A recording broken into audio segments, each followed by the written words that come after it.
Bom, vamos lá, pessoal. Quando vocês estiverem,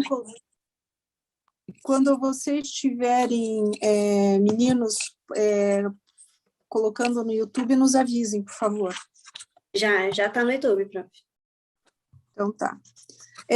Boa tarde, eu gostaria de dar início, então, à nossa apresentação de parte, né, do nosso projeto da proposta para a construção e criação da Rede Brasileira de Coleções Biológicas. Meu nome é Luciane Marinoni, eu sou professora da Universidade Federal do Paraná e presidente da Sociedade Brasileira de Zoologia, que é quem coordena esse projeto.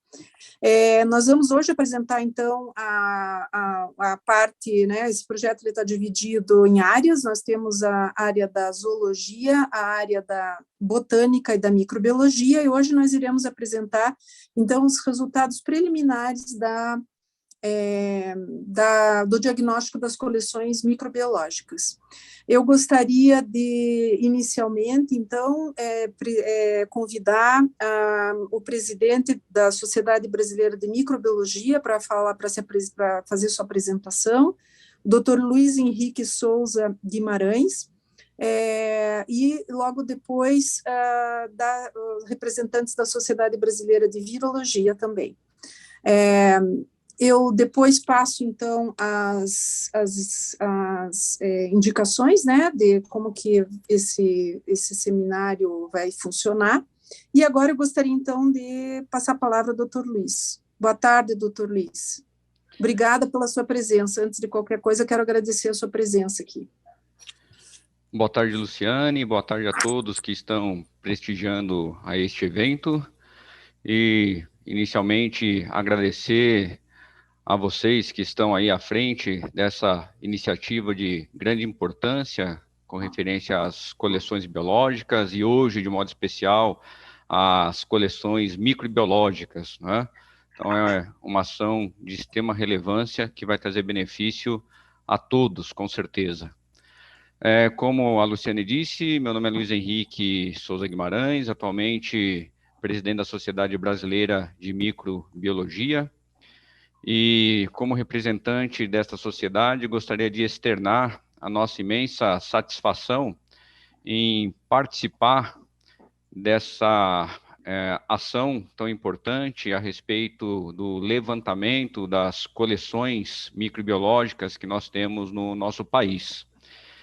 E esse levantamento é de grande relevância, porque vai nos permitir conhecer um pouco melhor a nossa diversidade microbiológica, a diversidade dos trabalhos que estão sendo desenvolvidos, né?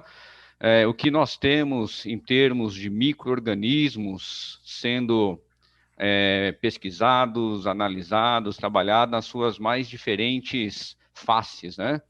Tanto do ponto de vista do conhecimento básico, quanto do conhecimento aplicado. E essa ação também favorece, com certeza, uma maior aproximação entre os pesquisadores e integração entre ideias e potenciais colaborações que possam surgir, né?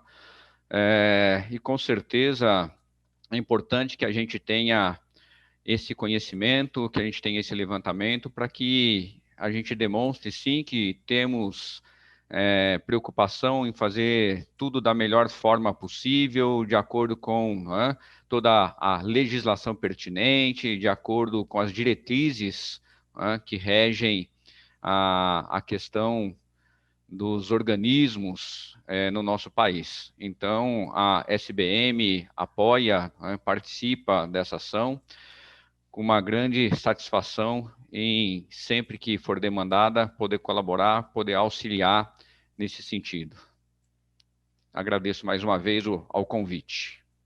Muito obrigada, doutor Luiz. Eu gostaria agora de solicitar, então, que o doutor João Pessoa Araújo Júnior, que é da Unesp, representando a Sociedade Brasileira de Virologia, é vice-presidente, né, da sociedade. O doutor Flávio Guimarães da Fonseca não pôde estar presente, que é o presidente, né, mas, com certeza, a sociedade está muito bem representada. Eu gostaria, então, doutor João, que o senhor falasse para nós um pouquinho, né, sobre a importância da sociedade participar desse evento. Obrigada pela sua presença. Eu que agradeço aí o convite, né, inicialmente, para a sociedade participar desse grande projeto. Estou aqui agora como vice-presidente, como você bem colocou, né, representando a Sociedade Brasileira de Virologia, e que apoia e quer participar efetivamente, né, desse projeto. Porque até então os sistemas é muito complexo, né? Quem quisesse trabalhar com qualquer coleção, com qualquer micro-organismo, com qualquer vírus, por exemplo, ele não tinha a quem recorrer, perguntava para amigos e, né, ia ver quem publicou com aquele micro-organismo, aí tentava achar o e-mail daquela pessoa, tentar fazer o contato. Então, sempre foi um processo muito complexo, né? E agora, quando nos informamos desse projeto, ficamos muito felizes com essa iniciativa. E, com certeza, vamos apoiar e fazer de tudo para que todos os virologistas também preencham e façam uso dessa plataforma. A Sociedade Brasileira de Virologia apoia completamente essa iniciativa e vai facilitar bastante, né, o conhecimento das pesquisas que estão sendo feitas no âmbito de microbiológico, em todas, né, com essa coleção de cultura. Então, e até mesmo para que a gente olha as lacunas que existem, né, também, porque nós temos uma diversidade tão grande e acaba grupos trabalhando com as mesmas coisas e muitos da nossa diversidade é deixada de lado. E às vezes também ao contrário também, né? Pessoas que têm coleções muito importantes e que ficam só no seu laboratório a desconhecimento dos outros. Então, parabéns a essa iniciativa e que for pertinente à Sociedade Brasileira de Virologia, nós vamos apoiar e, com certeza, participar. Tá? Obrigado aí pelo convite. Muito obrigada. Eu gostaria muito de agradecer, né, a vocês por estarem aqui, da Sociedade Brasileira de Microbiologia, da Sociedade Brasileira de Virologia. Nós estamos trabalhando também com a de Botânica do Brasil, né? Então, é muito importante que a gente tenha essa institucionalização do projeto, né? Como a gente estava conversando antes, e eu gosto sempre de deixar isso claro, que esse projeto ele não está sendo realizado por um ou outro pesquisador. Nós estamos com um grupo bastante importante de pessoas trabalhando, né? Cada uma das áreas tem um GT, que até eu vou comentar agora. Então, esse apoio das sociedades é muito importante em termos de confiabilidade nos resultados do projeto, né? Eu acho que isso é o mais importante, que se deixe bastante claro que esse projeto ele é feito em conjunto, né? Não é de uma pessoa ou de outra, de um pesquisador e de outra, é a representação da comunidade. Então, agora, né, como a gente tem muita coisa para falar, também não vou me alongar, eu gostaria de convidar a doutora Shirley Glink para fazer o compartilhamento da nossa apresentação. A doutora Shirley representante, então, da microbiologia no projeto, né, da Sociedade Brasileira de Microbiologia. E eu vou fazer agora uma explanação rápida, dando o contexto do projeto, né, para que todos entendam como que esse projeto surgiu. Nós, então, iniciamos em... pode passar, Chile, obrigada. Nós iniciamos esse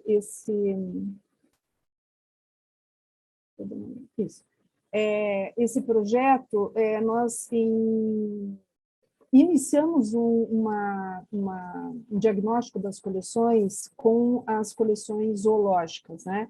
Isso como parte de um projeto denominado CESP, tá? Então, o Ministério da Ciência e Tecnologia, na metade do ano passado, como representante do Brasil no DIBEF, nos convidou a Sociedade Brasileira de Zoologia para participar desse edital, né? O CESP, dentro do DIBEF, ele o DIBEF é o Global Biodiversity Information Facility, né?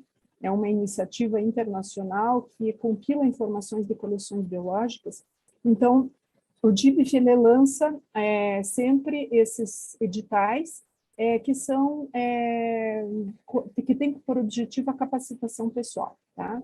Então, o Ministério da Ciência e Tecnologia nos convidou a participar e nós, então, apresentamos o projeto denominado Papel das Redes de Coleções Zoológicas no Avanço e no Preenchimento de Lacunas Taxonômicas e Geográficas em Bancos de Dados de Acesso Aberto. E o projeto foi aprovado, então, pelo DIBF, e nós demos início a esse projeto em agosto de 2021. Ele termina agora, na metade do ano, né? E o proponente, então, foi o Ministério da Ciência, Tecnologia e Informações, não informação, está escrito errado ali, na pessoa do coordenador, Dr. Luiz Henrique Morando Campo Pereira, e a coordenação e organização do projeto foi feita pela Sociedade Brasileira de Zoologia, né? Como eu sou a presidente, eu assumi, então, essa responsabilidade. E nós trabalhamos em colaboração com os países de língua lusófona, principalmente o nó português do DIBF, na pessoa do Dr. Rui Figueira, da Universidade de Lisboa. Pode passar, Chico. Como objetivos principais, então, nós tínhamos a promoção e integração dos curadores de coleções biológicas dos países lusófonos, então, trabalharam conosco, estão trabalhando ainda, né, até o final do projeto, Portugal, Cabo Verde, Moçambique, Angola, e eu acho que Cabo Verde, Moçambique, Angola e... Bom, agora eu acho que são esses. E esse projeto ele tinha, por objetivo também capacitar os curadores e técnicos no Specify, que é um programa para informatização de dados de coleções, incentivar a qualificação dos dados disponibilizados e, né, aí que entra essa nossa conexão com esse projeto que a gente vai apresentar hoje, atualizar o diagnóstico das coleções zoológicas brasileiras, reconhecer os gargalos das coleções que impedem o seu avanço, principalmente em relação à informatização e disponibilização de dados, cadastrar o maior número possível de coleções zoológicas brasileiras no CBBR e aumentar o número de registros no CBBR e, por consequência, no DIBF. Então, esses eram os objetivos que nos levaram, então, pode passar, Chile, apresentar um projeto, né, que o próprio Ministério da Ciência e Tecnologia, observando o sucesso e a repercussão desse projeto dentre os curadores das coleções zoológicas, e já com uma visão anterior, né, da importância da criação dessa rede brasileira de coleções zoológicas, o Ministério da Ciência, Tecnologia e Inovação, então, pediu que nós estendêssemos esse projeto para todas as áreas, né, a micro e a botânica. Tá? Então, em outubro de 2021, nós iniciamos esse projeto. Eu gostaria de deixar claro que quem hoje coordena o projeto, fizemos um convênio com o Ministério da Ciência e Tecnologia, foi a Universidade Federal do Paraná por uma questão logística, né? Nós precisávamos de uma instituição que pudesse receber recursos para a contratação dos bolsistas que trabalham conosco. E a Sociedade Brasileira de Zoologia, como não é uma organização federal, é uma organização social, né, do terceiro setor, então nós tivemos que fazer esse convênio com a Universidade Federal do Paraná, do qual eu sou professor. Por favor, Chico. Então, a proposta da criação da Rede Brasileira de Coleções Biológicas tem como objeto apoiar a construção da Rede Brasileira de Coleções Biológicas, fornecendo subsídios sobre o estado da arte das coleções biológicas científicas brasileiras aos grupos de discussão, para a elaboração de guias com recomendações e parâmetros relativos às boas práticas de gestão, manutenção, incremento e prestação de serviços. Ainda, incentivar o cadastro das coleções no Catálogo de Coleções Biológicas do Brasil e no Sistema de Informação sobre a Biodiversidade, CBBR. Então, estão trabalhando em cooperação a Sociedade Brasileira de Zoologia, Sociedade Brasileira de Microbiologia, Sociedade Botânica do Brasil, Sociedade Brasileira de Virologia e o INMETRO. E até é bom que eu comente aqui, né, o INMETRO, ele tem participado, quem nos auxilia é a doutora Luciene, Ballotin, ela tem nos auxiliado muito na confecção dos questionários, e vai nos auxiliar na confecção dos manuais, com sugestão de recomendações e parâmetros relativos às boas práticas de gestão, né, e manutenção. Porque isso é o que o Inmetro trabalha bem, né? Então, nessa métrica, né, nessa metodologia. E eu até nem preciso explicar tanto no seminário de hoje o que é isso, né? Porque a microbiologia já está acostumada a trabalhar com esse tipo de avaliação e de critério de segurança, etc., que as coleções zoológicas e as coleções botânicas não entendem, né? Então, é nisso que o Inmetro está nos auxiliando agora, tá? Pode passar, acho. Então, o grupo, nós temos grupos, né, de trabalho, e temos o grupo de coordenação, que sou eu, então, né, representando a Sociedade Brasileira de Zoologia, doutora Tânia Regina dos Santos Silva, Sociedade Botânica do Brasil, a doutora Shirley Glink, representando a Sociedade Brasileira de Microbiologia, desculpe, doutor Fabrício Campos, a Sociedade Brasileira de Virologia, a doutora Luciane Ballotin, o Inmetro. E nós temos grupos de trabalho em cada uma das áreas. Então, essa a visão geral, né, que eu gostaria de passar para vocês, da onde que deu início a esse projeto. Depois, se vocês tiverem mais dúvidas, eu vou estar aqui à disposição para tirar. E agora eu gostaria, então, de convidar a doutora Shirley, desculpem, para fazer a apresentação dos resultados preliminares do diagnóstico. Obrigada, Luciane. Boa tarde a todos. Gostaria de agradecer, então, a todos que estão presentes aqui nessa reunião do Zoom, bem como a agradecer, né, e chamar a todos bem-vindos que nos acompanham pelo YouTube. Então, hoje, né, esse webinar, ele tem como objetivo apresentar esses resultados preliminares do diagnóstico das coleções microbiológicas brasileiras. É importante frisar que são resultados preliminares, porque são resultados que ainda nós não tivemos tempo de trabalhar detalhadamente em cima deles. Eu vou mostrar para vocês depois o que nós temos, né, que trabalhar em cima desses dados.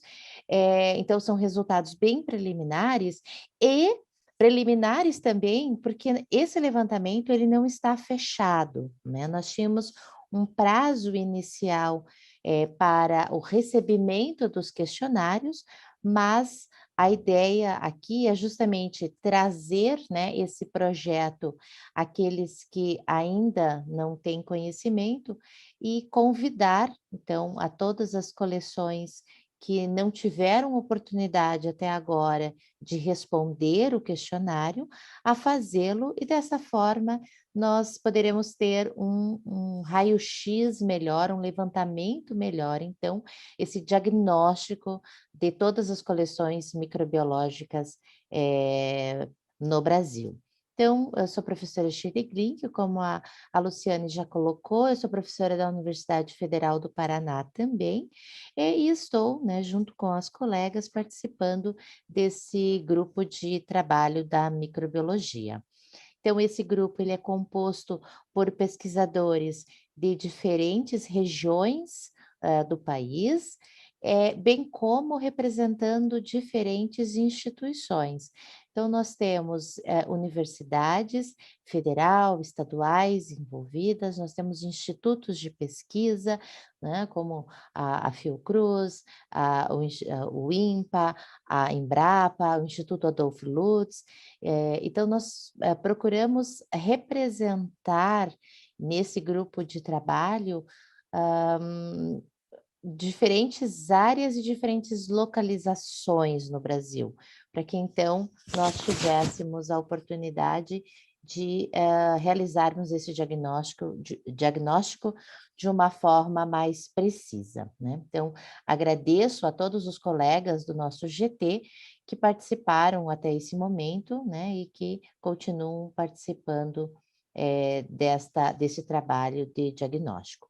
Então, assim como foi feito para a área de zoologia e de botânica, a microbiologia também trabalhou neste questionário que envolve 9 diferentes áreas, né? A primeira é a identificação, depois dentro de caracterização foram 16 questões abordadas, infraestrutura de pessoal, infraestrutura física, então nós tínhamos 13 questões, né, em que nós buscamos justamente fazer esse raio-x das coleções, acesso à coleção, digitalização, qualidade do acervo, gestão das coleções e um item muito importante que é a priorização de necessidades.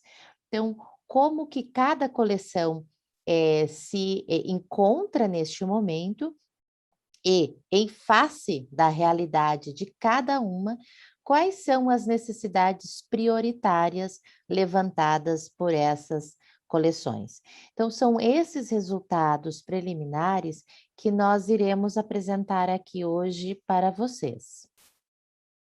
Então, o primeiro item que é a identificação, né? Então, nós temos como que foi feito esse trabalho de envio dos questionários.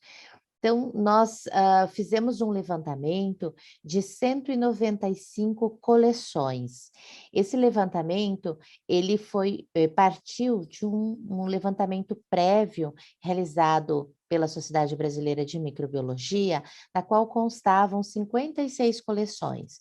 Então, fazendo um levantamento minucioso, né? Não apenas a partir dos dados que nós recebemos da SBM, mas buscando na lista, né, de coleções em diferentes sites, como a WFCC, FELAC, CBBR, Species-Link, foi feita busca em sites de coleções, instituições e divulgação também adicional em cada universidade, instituição de pesquisa, que justamente o nosso GT, bem como os nossos bolsistas, atuaram nesse processo de levantar quais eram as coleções brasileiras, né, que nós conseguimos, então, ter acesso.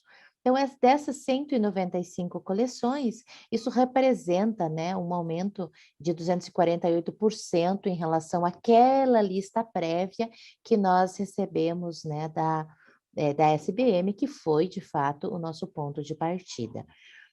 Dessas 20 coleções, elas são de vírus, né? E isso foi, então, esse levantamento dessas 20 coleções foi por buscas em sites de instituições de divulgação em universidades e em instituições de pesquisa no país.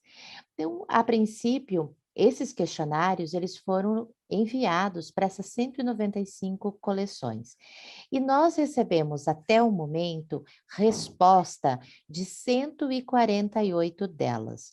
Isso representa aproximadamente 76% daquilo que, para as coleções que nós tínhamos nesse levantamento, né?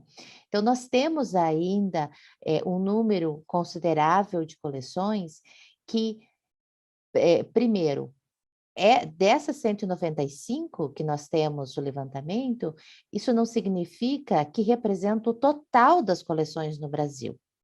Então, nós temos aí um público ainda para atingirmos destas 148 até o total de 195, bem como aquelas coleções que nós não conseguimos pegar nesse levantamento.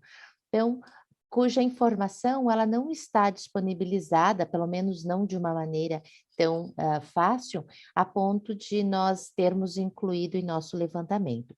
Então, com certeza, nós temos ainda essas respostas que nós apresentaremos a vocês hoje. É uma subrrepresentação ainda do total do que nós temos no Brasil, mas eu acho que nós já temos um bom raio-x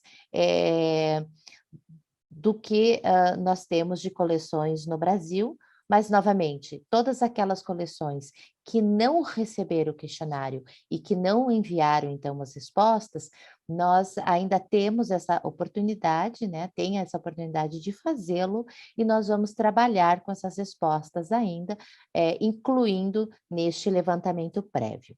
Então, essas 148 coleções, como que elas estão representadas? Então, aqui nós temos a representação das coleções por região, então fica muito claro que a região sudeste, ou na região sudeste, se concentram o maior número de coleções, depois seguido pela região sul, e aí as demais regiões mais ou menos distribuídas.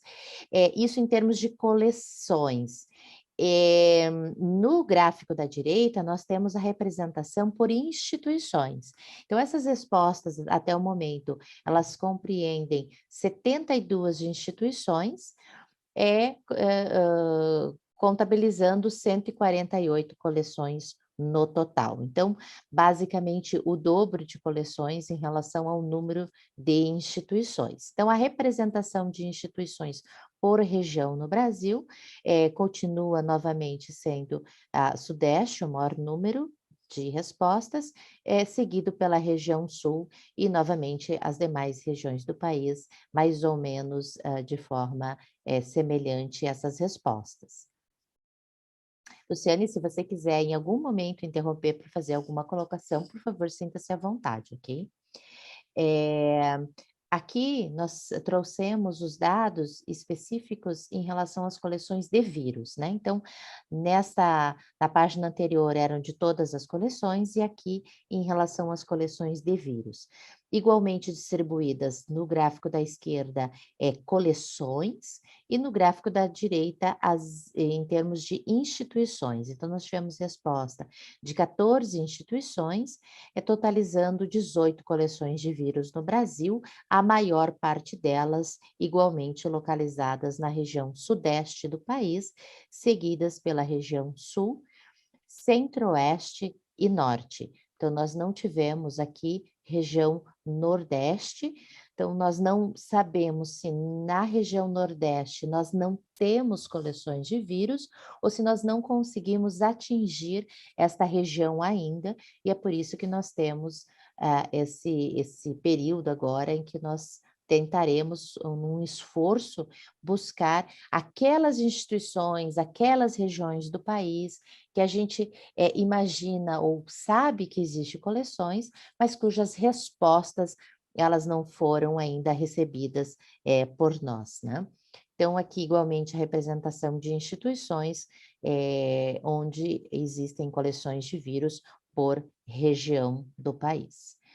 Região, agora analisando, né, cada região separadamente, região centro-oeste, aqui nós temos 8 instituições que responderam com 10 coleções, e vocês podem perceber que a maior parte delas é localizada no Distrito Federal, aí depois Goiás e Mato Grosso. Nós não tivemos respostas do Mato Grosso do Sul, de nenhuma instituição do Mato Grosso do Sul.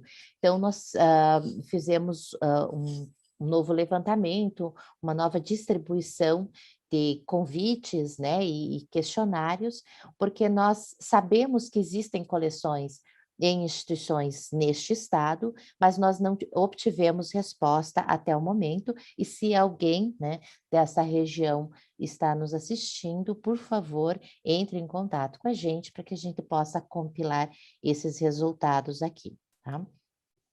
Região Nordeste, então 10 instituições com 13 coleções, a maior parte delas localizadas em Pernambuco, seguido pelo Ceará. Né?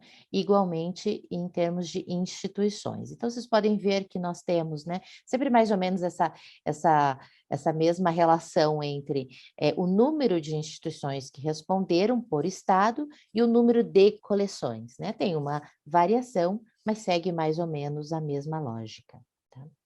Na região norte, então nós temos o estado do Amazonas, concentrando a maior parte, né, das coleções, na verdade 50% das coleções no estado do Amazonas, sendo que instituições 40% seguido, então, pelo estado do Pará.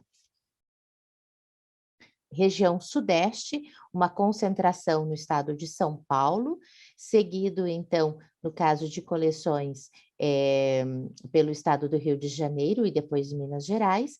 E em termos de representação de instituições, a maior parte igualmente no estado de São Paulo, mas depois nós temos uma inversão, o maior número de instituições que responderam no estado de Minas e depois Rio de Janeiro, mas, entretanto, a gente tem um número maior de coleções no estado do Rio de Janeiro do que no estado de Minas Gerais, pelo menos até o levantamento que nós temos até o momento. Então, na região Sudeste, concentram-se 89 coleções do total de 148 que responderam. Na região Sul, a maior concentração está no estado do Paraná, seguido depois pelo Rio Grande do Sul e Santa Catarina, e a mesma coisa em relação à representatividade das instituições, né? Então, Paraná, Rio Grande do Sul e Santa Catarina. Em relação à caracterização dessas coleções, né? Então, uma das perguntas que nós fizemos era em relação a grupos taxonômicos presentes nas coleções. É claro que uma mesma coleção pode ter vários grupos taxonômicos, né? Então, nós temos aqui, se vocês forem somar, a gente não tem o valor, superior a 100%, porque isso não representa coleções isoladas. Na verdade, grupos taxonômicos, né, mais de um representado por coleção. Então, nós temos, na grande maioria, bactérias, né, incluindo aqui as cianobactérias e fungos.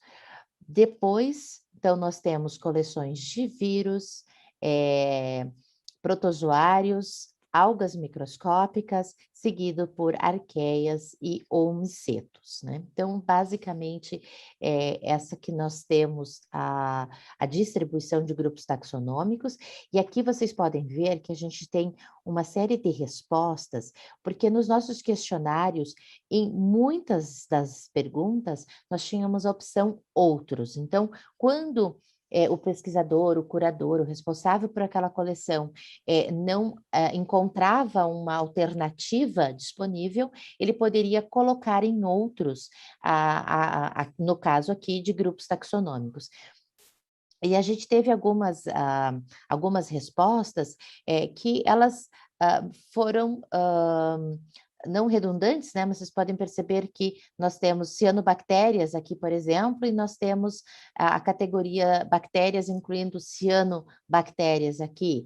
Então, por isso que eu falei para vocês que esses dados eles são preliminares, porque eles não foram trabalhados ainda, né?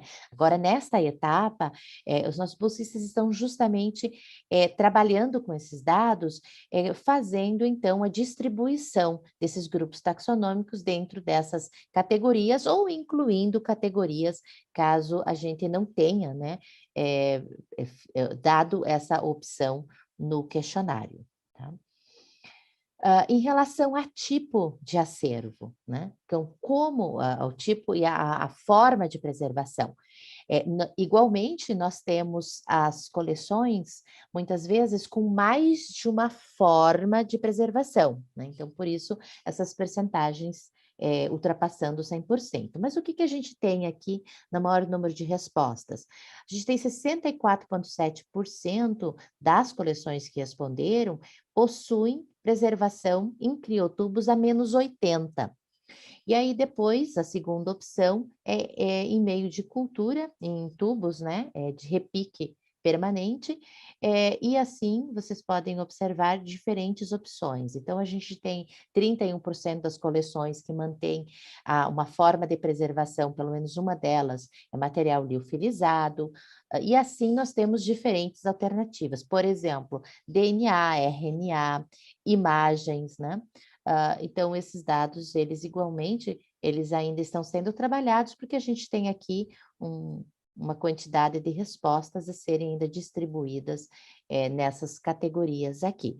Então, é muito importante a gente ter essa noção de como esse material ele vem sendo preservado, né? Então, as opções que a gente forneceu óleo mineral, tubo Castellani e assim por diante.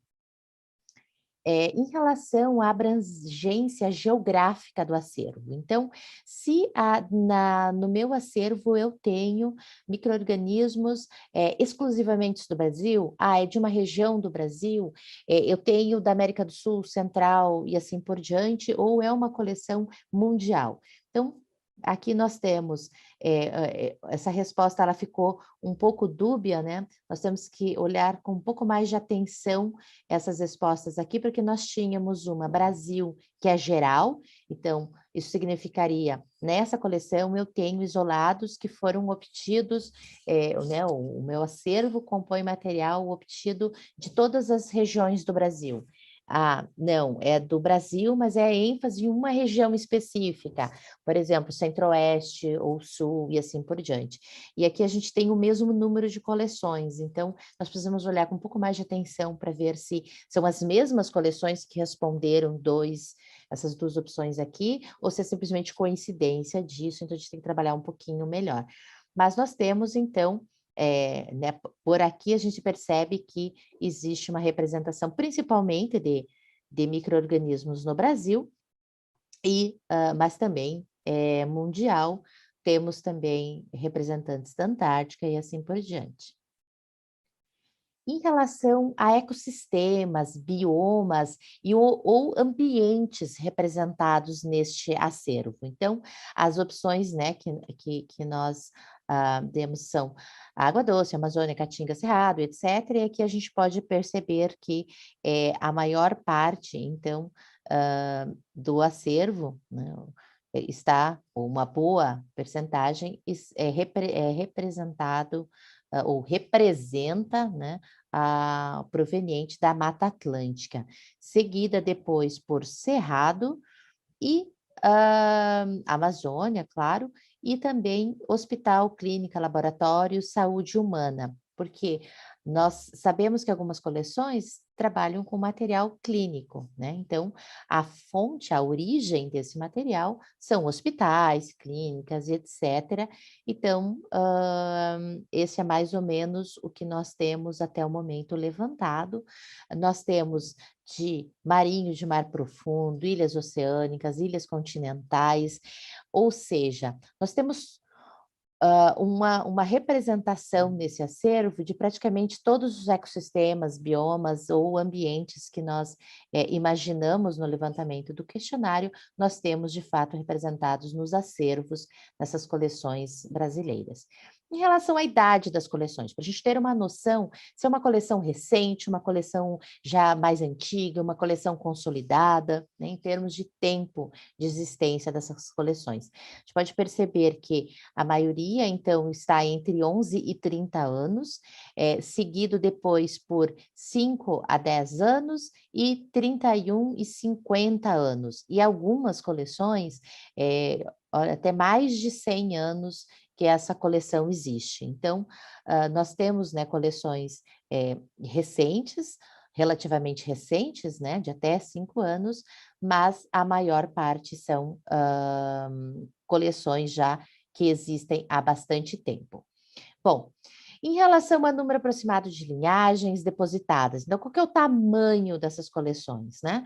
Nós temos coleções, a maior parte são coleções pequenas, com menos de 250 isolados ou cepas, algumas coleções muito grandes, né, com entre 50 mil e 100 mil, então nós temos diferentes realidades ao longo, né, representando aqui o Brasil, diferentes realidades em termos de tamanho de coleção.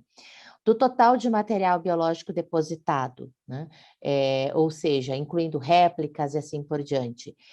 Novamente, a gente tem 42% menos de 1.000. Então, são coleções pequenas, mas também temos coleções muito grandes no Brasil. Em relação ao que falta ainda incorporar na coleção, que é o que a gente chama de backlog. Então, o material que existe, mas ele ainda não foi incorporado oficialmente nas coleções.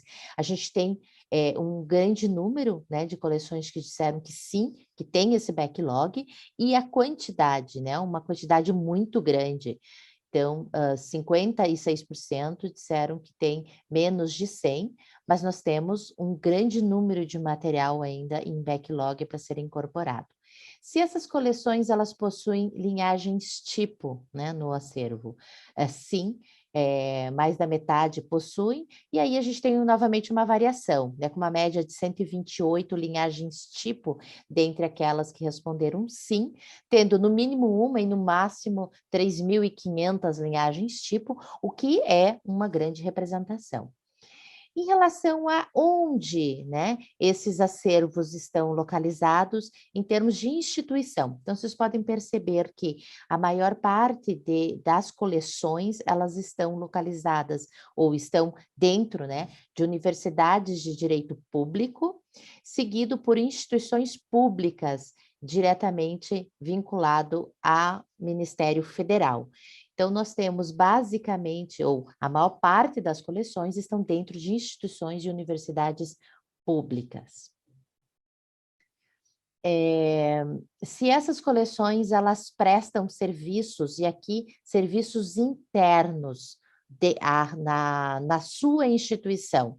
Então, a gente tem coleções que não prestam qualquer tipo de serviço, mesmo internamente às instituições, mas a gente tem coleções que prestam serviços, seja de ensino, seja de cursos, depósito de material para pesquisa, fontes de pesquisas desenvolvidas dentro da instituição e assim por diante, fornecimento, distribuição de linhagens. Então, aqui a gente tem uma noção de qual é, né, a característica das nossas coleções brasileiras, microbiológicas brasileiras. Em termos de serviços prestados pelas coleções para outras instituições. Então, existem, né, então, um grande número, claro que nós temos um número significativo de coleções que não prestam serviço algum para outras instituições, mas a gente tem diferentes coleções aqui que prestam diferentes serviços, desde curso, depósito de material, identificação, autenticação de material, fornecimento e distribuição de linhagens, né? Então, é o perfil das nossas coleções. Em relação à classificação, a gente tem principalmente coleções de trabalho e ou pesquisa, 32% são coleções de referência e 22% coleção de serviço. Então, a maior parte das nossas coleções são coleções de trabalho ou pesquisa. E qual é a constituição desse acervo? Então, aqui nós temos micro-organismos de interesse biotecnológico, industrial, micro-organismos de importância agrícola ou veterinária, e depois seguido, então, por de importância clínica, micro-organismos de origem ambiental e micro-organismos de interesse alimentar. E aqui nós temos várias respostas que nós precisamos ainda trabalhar em cima delas e compilar aqui. Em relação à infraestrutura de pessoal, uma das perguntas era em relação ao reconhecimento da função de curador. Então, se há uma função reconhecida de curador na coleção. 63% das coleções respondem que não há um papel de curador reconhecido na coleção, ou 31,4% que tem, mas não é remunerado específico como curador. Você pode perceber que há realmente um déficit aqui da função de curador nas nossas coleções. Em relação a profissionais contratados responsáveis pela gestão, igualmente, não há, né, em azul, não há pessoal contratado trabalhando, e essa função é realizada principalmente por bolsistas ou voluntários. Depois, há profissionais, mas não foram contratados especificamente para essa função, ou há profissionais, mas que não têm treinamento e é em número insuficiente. Então, nós podemos perceber que, independente do que nós vimos em relação a diferentes características das coleções, a maior parte delas não tem a função de um curador e não tem profissionais específicos treinados para gestão. Em relação a profissionais contratados, agora para organização e manutenção da coleção, igualmente, ou não há pessoal contratado, em azul, ou há profissionais com treinamento, mas insuficientes e não contratados especificamente para esse fim, ou há profissionais, mas sem treinamento, que não foram contratados e em quantidade insuficiente. Em relação a profissionais contratados para digitalização dos dados, o perfil é muito semelhante, então a maior parte nem há profissional contratado para isso. E aqui chama muita atenção em termos de profissionais de TI contratados. Então, a grande maioria não tem qualquer pessoal de TI contratado para atuar nas coleções. Em relação à infraestrutura física, agora, das coleções microbiológicas no Brasil. A pergunta em relação a se há um espaço para recebimento e preparação do material. Então, a maior parte aqui, né, 34% respondeu que não há sala especial para essa preparação, ou há uma sala, né, mas que não há equipamentos adequados e suficientes, ou nem tem sala especial e o recebimento é realizado e preparação é realizado em um espaço fora, né? Então, um déficit também que a gente percebe em relação à infraestrutura física das coleções. Em termos de espaço e condições adequadas para o armazenamento, agora não a preparação, mas o armazenamento desse material. Então, igualmente, 35% não há condições adequadas, um espaço adequado para isso, 22% há uma sala especial, mas os equipamentos, com equipamentos adequados para controle e umidade de temperatura, e 17% que a sala com tamanho suficiente, porém não tem equipamento adequado. Então, se a gente somar 35 mais 17,5, a gente tem aí uma percentagem bem alta de coleções que não há condições, espaço adequado para armazenar o material. Em termos de espaço com tamanho adequado para armazenamento em armários, estantes adequados, porque não é só você ter o espaço físico, mas você ter a forma adequada de armazenamento. 45% respondeu que não tem esse espaço adequado com os armários, estantes adequados, e apenas, né, 15% que há sala especial com armários estantes, porém com espaço insuficiente ou no limite. Então, a grande maioria, né, das coleções com problemas de espaço ou de adequação dos seus espaços. Em relação a material, espaço para material congelado, criopreservado, com equipamentos específicos para a realização dessa criopreservação, então, 30% não tem equipamentos exclusivos para coleção, mas tem esses laboratórios, esses equipamentos disponíveis em outros laboratórios, por exemplo, multiusuários. 23% tem equipamentos exclusivos para coleção, mas em número ainda insuficiente ou em estado obsoleto, necessita manutenção. Ou seja, mais de 50% aqui não tem esses equipamentos adequados para trabalhar, e aí a gente observa que 18% tem equipamentos em número adequado e modernos, exclusivos para usuários da coleção. Então, a minoria realmente que tem esses equipamentos em condições ok.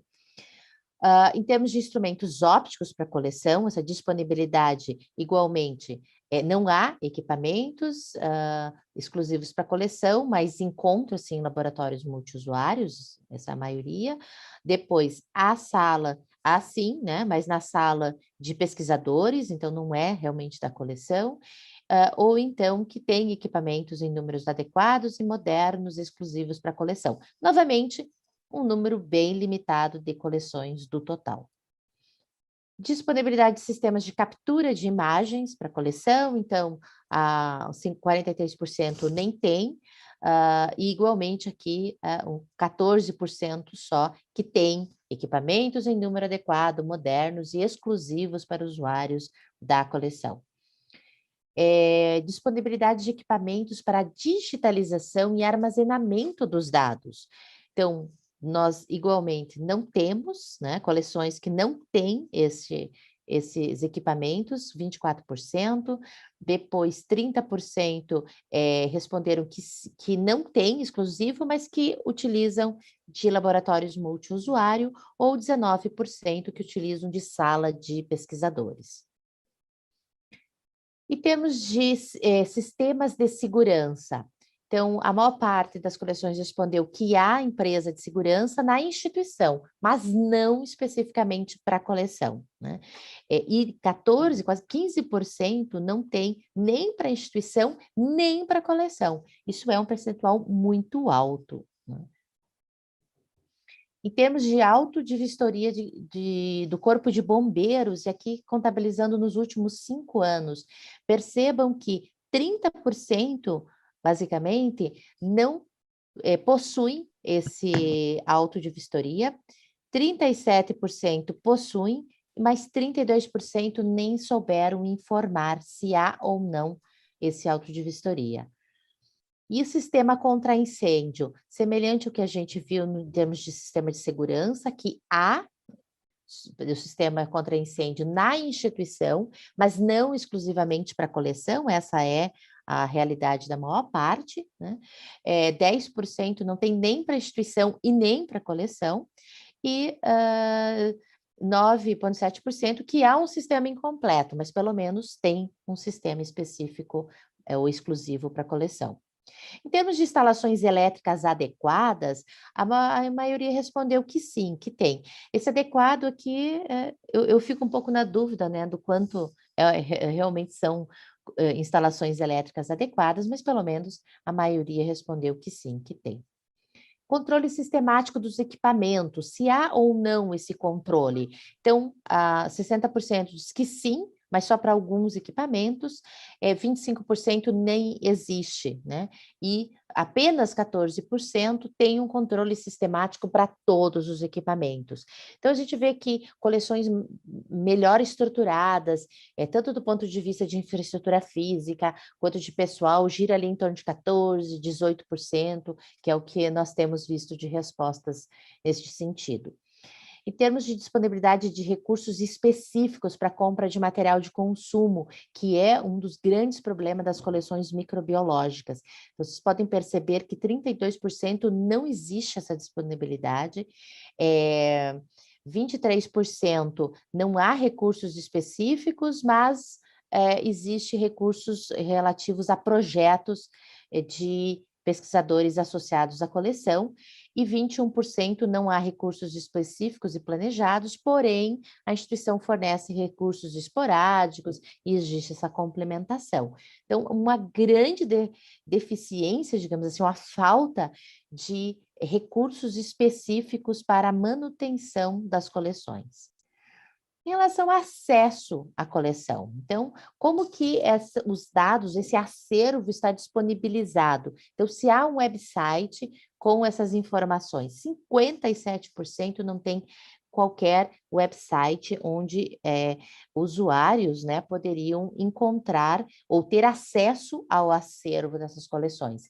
23% sim, mas não há suporte institucional nem pessoal para isso, e 13% sim, em portal institucional, que de outra forma possa ser facilmente atualizado e assim por diante. Então, novamente, girando ali em torno de 13%, 14%, 15%, as coleções um pouco mais estruturadas. Se existe ou não visitas, né, a esse acervo, a maior parte respondeu que não, mas nós temos coleções em que sim, que tem pesquisadores e estudantes de instituições nacionais ou mesmo estrangeiros que fazem visitas a essas instituições. E em relação a registro, né, não existe, a maior parte não existe um registro dos visitantes. Em termos de disponibilização dos dados em bancos de dados públicos, a gente tem quase 53% das coleções não têm os seus dados disponíveis em bancos públicos.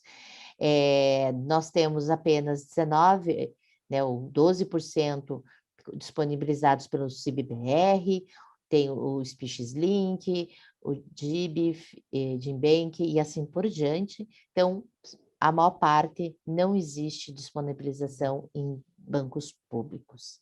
Participação de projetos de pesquisa, desenvolvimento tecnológicos e inovação. Então, em termos de projetos de pesquisa, sim, mas um número muito menor relacionados a projetos de desenvolvimento tecnológico e inovação. Projetos de divulgação científica, mais da metade respondeu que sim, mas projetos de extensão, uma pequena percentagem só,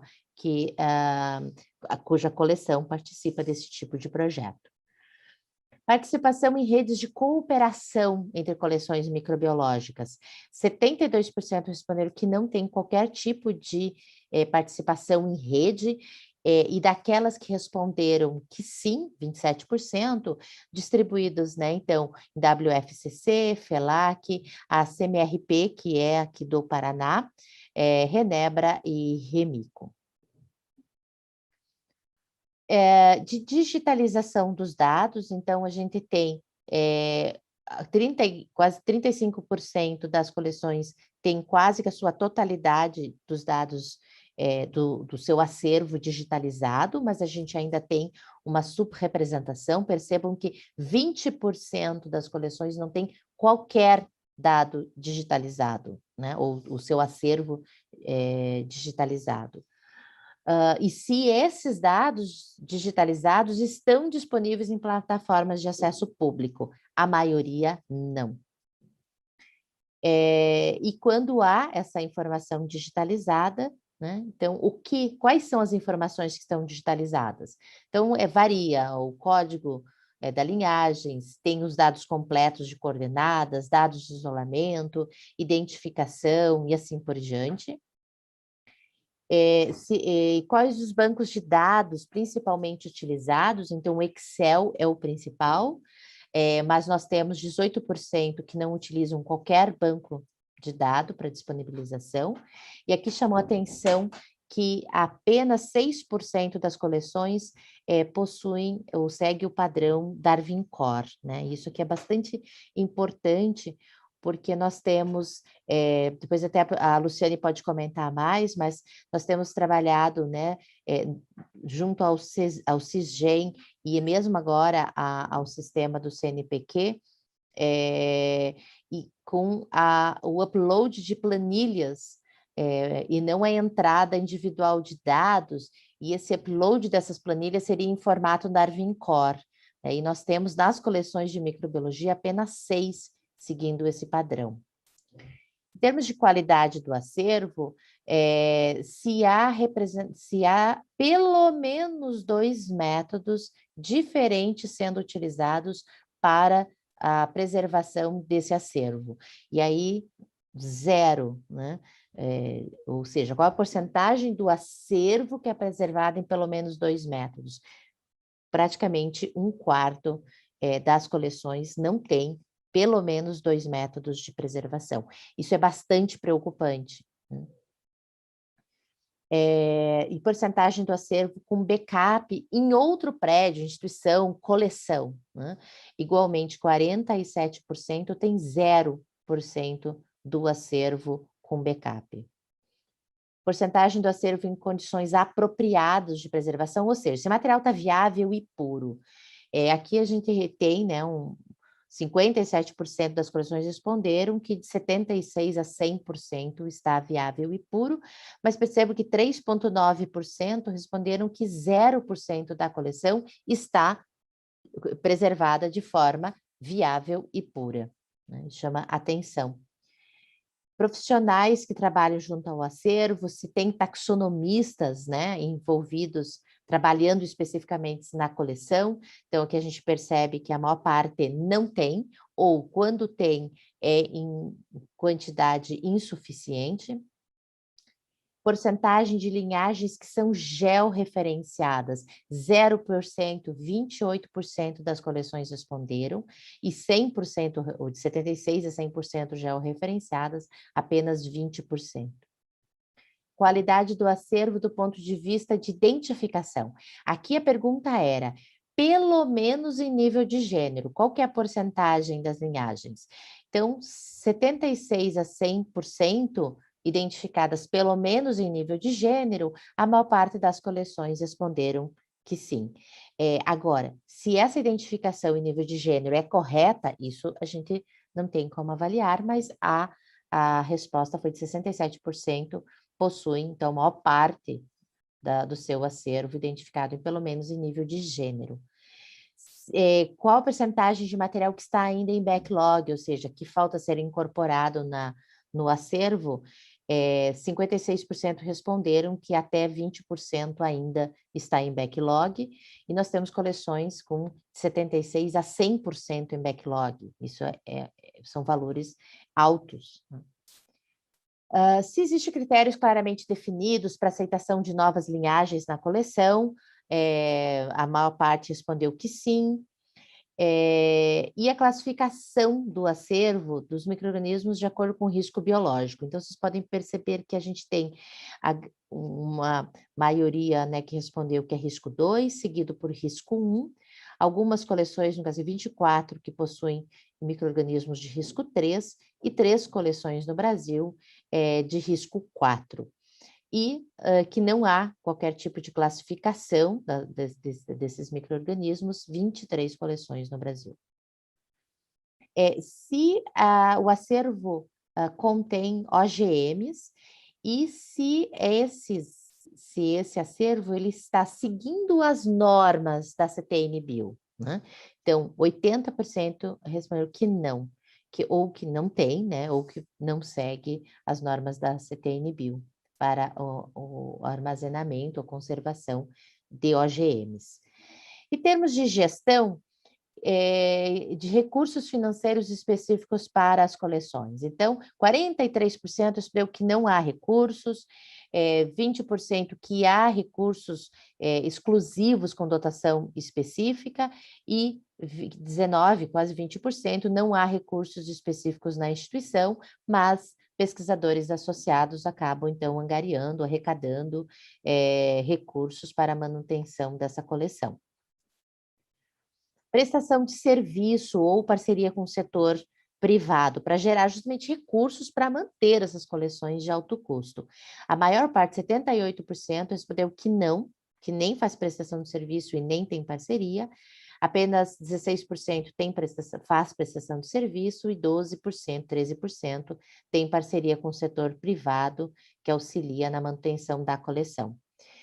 Em termos de regulamentação institucional para os acervos, 36% a 37% não existe qualquer regulamentação institucional e 35% há um regimento interno reconhecido, reconhecendo, então, que essa coleção faz parte, tem uma política específica para as coleções, mas se a gente for olhar aqui nos demais, 13,8%, ou há apenas um regimento interno, não existe, então, uma grande regulamentação, é a maior parte das coleções.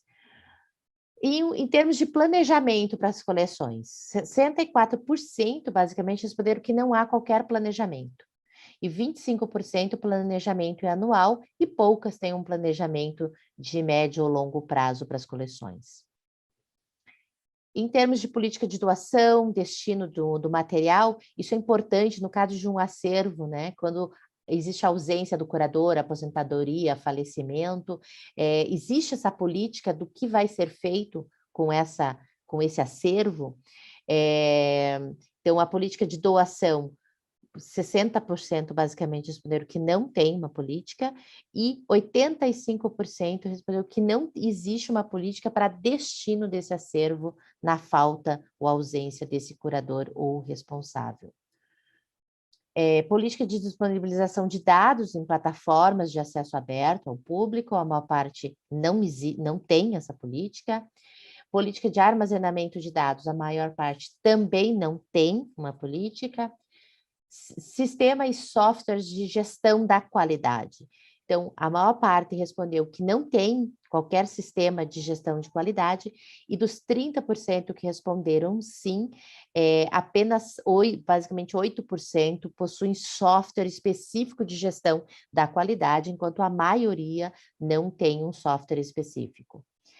Projetos em cooperação, em convênios com outras instituições de pesquisa, mais ou menos dividido, né, entre sim e não. Se está ocorrendo constante ampliação do acervo, a maior parte sim. Se a coleção é institucionalizada, a maior parte respondeu que ou não é institucionalizada, né, ou então apenas pelo departamento, por exemplo, no caso de universidades, assim por diante, e 37% sim. Existe essa institucionalização, está no cronograma outro documento institucional, ou seja, bem inferior a 50%. E, finalmente, em relação à priorização das necessidades. Então, com base em tudo isso, como que as coleções priorizam as necessidades? Então, em termos de qualificação das informações, percebo que, sim, existe alta e média prioridade em relação à qualidade das informações. Implantação de sistemas de gestão e qualidade também, a maior parte respondeu em termos de alta e média prioridade. Em termos de proteção patrimonial, aí já começa a aumentar um pouco em relação à máxima e alta prioridade. Ampliação do acervo, a maior parte não considera que a ampliação do acervo seja uma prioridade. Fixação de recursos humanos, ou seja, curadores, técnicos, taxonomistas. Aqui a gente percebe um aumento, né, muito em relação ao percentual que considera máxima e alta prioridade, então, recursos humanos. Capacitação de recursos humanos. Então, antes era fixação, aqui a capacitação. Também máxima e alta prioridade. Digitalização de dados do acervo, também alta e máxima, alta prioridades. Reconhecimento institucional, também é considerado uma alta prioridade, em 20% também como máxima prioridade. Melhoria em infraestrutura física do acervo, que a gente pode ver que a maioria, né, aqui em relação às opções, colocou como máxima prioridade ou alta prioridade a infraestrutura. Isso ficou muito claro quando a gente fez esse diagnóstico já, né, da condição atual. Interação com outras coleções e curadores é considerado aqui como média ou alta prioridade, mas não máxima prioridade. Publicação das informações em bancos de dados, também média e alta. E esse então, o que foi considerado, né, como a priorização das necessidades. E ficou muito claro, né, Luciane, que infraestrutura física e recursos humanos é o grande gargalo que nós temos com as nossas coleções. Sim, e não só na microbiologia, na botânica, na zoologia, a mesma coisa. Então, isso também vai ser interessante de a gente observar daqui para frente, né? As necessidades, normalmente, são, mesmo as coleções tendo as suas especificidades, as suas diferenças, né? Elas têm muita coisa em semelhante, tá? Então, isso vai ser bastante importante de a gente observar. Mas então, Shirley, muito obrigada pela tua apresentação. Eu acho que agora a gente pode abrir, parar com a transmissão, não, mas com isso, compartilhamento. Uhum. A gente pode, inicialmente, eu gostaria de sugerir, então, que nós abríssemos a palavra para aqueles que estão no Zoom, né? E depois a gente vai para as perguntas do YouTube. Pode ser assim?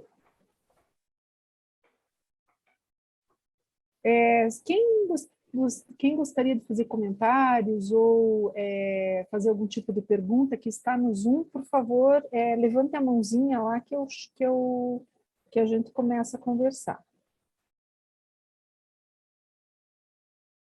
Ninguém tem perguntas ou comentários a fazer? Deixa eu ver se eu Opa. Oi, João, pode falar. Tudo bem? Obrigada.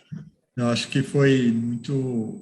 É importante esse cenário, né? Porque nós todos trabalhamos com diagnóstico, né? Então, o diagnóstico é fundamental, que isso pode verificar onde estão os gargalos, que até tinha um comentário no chat, né? Que possa nos motivar a incentivar um edital específico para cobrir esses gargalos, né? Que a gente vê, notadamente tem, né? Para justamente não corrermos risco de perder coleções por falta de energia elétrica, por estar no mesmo prédio, por várias questões que, principalmente como elas estão nas universidades, e nós sabemos o quão precário está o nosso sistema realmente de manutenção. Então, é fundamental esse diagnóstico para a gente conseguir até mesmo fazer buscar formas de curar esse problema, né, que a gente já detecta agora. Se eu puder comentar, João, isso é uma das coisas que você vai ver que depois, quando a gente for lançar os resultados formalmente, né, desse diagnóstico, porque a ideia, eu não falei antes, mas a ideia é que nós publiquemos isso, inclusive em uma revista em inglês, uma revista de alcance internacional, porque eu acho que é bastante importante que a gente tenha isso registrado. Mas, assim, você vai perceber que, e a gente que está começando a analisar os dados já percebe, que há, como eu disse, as coisas comuns, e uma das coisas comuns é o fato de nós, todas as três, eu achei que microbiologia seria diferente, mas não é. A maioria das coleções está de zoologia, botânica ou microbiologia nas universidades federais ou estaduais, tá? Então, isso é comum às três áreas, tá? Como você disse, a gente tem um problema e sabe que nós estamos em situações, as universidades estão em situações precárias. Então, isso vai ser importante, inclusive, para mostrar que o lado da pesquisa na universidade, né? Mostrar que a universidade ela não é feita mas também, né? Ou exclusivamente para dar aulas, né? Que a pesquisa é feita. Então, eu acho que pode mudar, inclusive, essa visão de que o fato de haver essas coleções, de que há bastante importância no fato de se destinar recurso para essas pesquisas, né? E muitas das respostas também, e como eu digo, tem muita coisa ali sendo bem comum às três áreas, é que recursos não são específicos para as coleções, e normalmente saem dos projetos de pesquisa dos pesquisadores, né? Então, são os pesquisadores que estão mantendo suas coleções, em todas as áreas, nas três áreas. Então, isso vai ser muito legal, por quê? Porque muita coisa a gente já sabia, agora a gente está documentando. Eu acho que mais, né? As pessoas diziam, tá, qual é o problema? Qualquer curador que você conhecer dizia, não tem infraestrutura, a gente precisa de recurso, a gente precisa de recurso para pessoal, a gente precisa... Mas isso nunca foi colocado de uma forma oficial como esse projeto vai fazer, né? Então, e como eu digo, por uma representação bastante importante. Então, agradeço o teu comentário. Nós temos agora duas pessoas, não sei se a Chile quer fazer algum comentário em relação a isso, mas nós temos duas pessoas com a mãozinha levantada. Eu acho que dá para partir para as perguntas. Tem alguém aqui que está com a 3MJ5P. Derlene. Tá. Tudo bem, Derlene? Luciane, oi a todos. Boa tarde, a Derlene, aqui do Unicamp. Tudo bem? Tudo bem. Bom, antes de mais nada, né, seria injusto a gente não comentar a grandeza dessa iniciativa e principalmente, né, quem está puxando isso é a Luciane, junto com a sua equipe. Eu me senti muito honrada de poder participar também desse GT, né? Obrigada. E, sabe, uma coisa que nós precisamos nos preocupar muito é que as coleções, elas precisam ser incorporadas ao organograma das instituições, porque hoje em dia nós temos as coleções de maior destaque, elas estão diretamente relacionadas ao curador e à sua equipe de pesquisa que se encontra ali. E esse curador, mais cedo ou mais tarde, ele vai se aposentar. E ninguém garante que a pessoa que for substituir esse pesquisador, porque o curador não existe, na verdade, na maioria das instituições, é o papel, ninguém garante que essa pessoa vai querer continuar com aquele grupo, continuar com aquela coleção. Eu já ouvi várias vezes pessoas falando, mas por que você continua com isso? Como se fosse dar um murro em ponta de faca, né? A coleção, ela, para muita gente, ela é importante naquele momento e depois não é mais.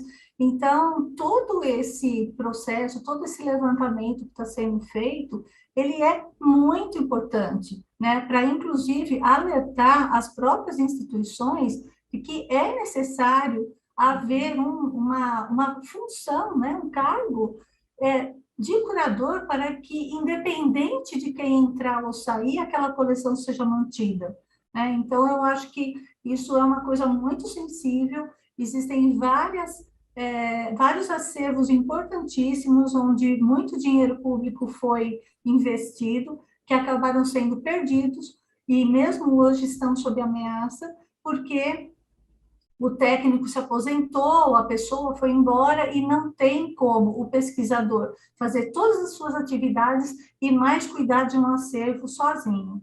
Então, Luciane, realmente, né, você está de parabéns e muito obrigada a todos que têm também, já há um bom tempo, né, lutado para que as coleções no Brasil sejam levadas mais a sério, porque todo mundo sabe que é importante, mas precisa ter um pouco mais de conscientização, inclusive dos próprios curadores, né, ou das pessoas que estão envolvidas, que acabaram não respondendo, ou pela correria, ou porque, às vezes, também estão tão desgastadas que não acreditam mais que isso vai dar certo. Né? A gente não pode perder a fé. Muito obrigada.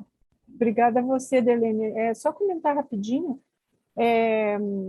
Sim, eu peguei à frente esse projeto, né? Já faz tempo que nós temos, mas a própria Manuela, que está aqui, pode falar alguma coisa, porque a Manuela também participou comigo lá desde há muito tempo, né, a discutir essas questões, inclusive de uma política para as coleções biológicas, e que é um dos objetivos, né, dessa rede, que a gente traga essa política para funcionar, que a gente rediscuta essa política, e que realmente faça com que as instituições saibam que tem coleção e que são responsáveis por elas, né?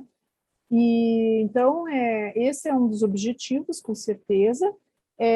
Eu sempre achei isso muito importante, né, em que a gente trouxesse a comunidade para participar, que a gente fizesse um grupo, e eu acho que o resultado que nós estamos tendo com esse projeto já é uma vitória, porque acho que nunca nós conseguimos reunir tantos curadores de tantas coleções para discutir um objetivo. Então, o que vier daqui para frente, eu acho que a gente só tem coisas boas para virem pela frente, sabe, Delene? Então, eu acho que aqueles que estão desacreditados, como você disse, né, eu gostaria que nos dessem um voto de confiança e que participassem, porque a ideia principal é a representatividade e a inclusão, né? Eu acho que mesmo aqueles que não participaram ainda vão ter chance de participar, então não é porque não responderam o questionário que vão se sentir excluídos, né? Não, podem responder a qualquer momento. Depois, quando essa rede ela estiver instituída, a gente vai, lógico, ter esse não é um cadastro, é um catálogo no CIBBR, né, que hoje já existe, mas que seria um catálogo com todas as coleções do Brasil, e que a gente vai lutar, inclusive, por uma das perguntas que fizeram aqui, que é a questão de haver financiamento em editais, né? O próprio João falou disso. Mas a ideia é que isso aconteça e que não seja muito tarde, que provavelmente a gente tenha logo isso, né? E quanto mais a gente estiver junto, mais isso vai acontecer rapidamente. Nós temos participado, só um minutinho, nós temos participado, né, de algumas iniciativas muito importantes da área de coleções microbiológicas, que eu acho que a Manuela até pode falar alguma coisa, mas o fato de ter incluído também, fazer uma força-tarefa, né, das coleções microbiológicas, das zoológicas e dos herbários, isso deu uma outra cara, né, para toda essa... para todo esse programa, eu acho que isso foi importante. Na zoologia isso quase não existe, mas a gente tem redes isoladas, né? Inclusive os herbários, né? Tem a rede de herbários que já fazem esse tipo de trabalho e tudo, mas eu acho que Isso também é importante que a gente tenha noção, quanto mais pessoas, mais áreas estiverem incumbidas de ir atrás de um objetivo, mais força a gente tem, inclusive política, né? Então, eu acho que isso que a gente sabe que sem força política ninguém vai para frente. Então, é isso que a gente tem que fazer, nos unirmos para conseguirmos ter essa força. Pode Obrigada, contar Derlene. conosco. Que bom. Manuela, por favor. Se apresente, Manu, e daí... Manuela da Silva, Fiocruz. Bom, primeiro de tudo, parabéns, tá? Shirley, sua apresentação estava excelente, estava realmente tudo muito claro. Obrigada. Parabéns pela iniciativa, Luciane, junto com a MCTI. Eu quero só transmitir aqui o agradecimento a Desirê e a Lu, que trabalharam Claro. em cima da apresentação. Tá? Parabéns a Desirê também, com certeza. E todo esse esforço, né, que vocês têm feito, eu fico feliz de poder participar um pouco desse grupo também. Como a Luciane falou, realmente a gente tem que unir esforços, né? E a Derlene pontuou algumas questões aí importantíssimas. Realmente é outra coisa quando a gente tem as três áreas juntas, né? A Derlene faz parte, alguns aqui também, da rede brasileira de centros de recursos biológicos, que realmente recebeu muito investimento, né? E a gente, em algum momento, vai ter que ver como é que isso vai convergir com essa iniciativa, né? Isso a gente já conversou, a Luciane e eu, né? A gente só tem que ver como, porque foram 6 milhões quer dizer, pouco menos, porque a gente não conseguiu a última parcela, mas assim, em torno de 5 milhões de reais investidos. Então, é realmente muito, muito recurso para isso. Eu pedi a palavra, na verdade, para falar numa questão que a Derlene também levantou, que eu acho importante, da questão das coleções órfãos, né?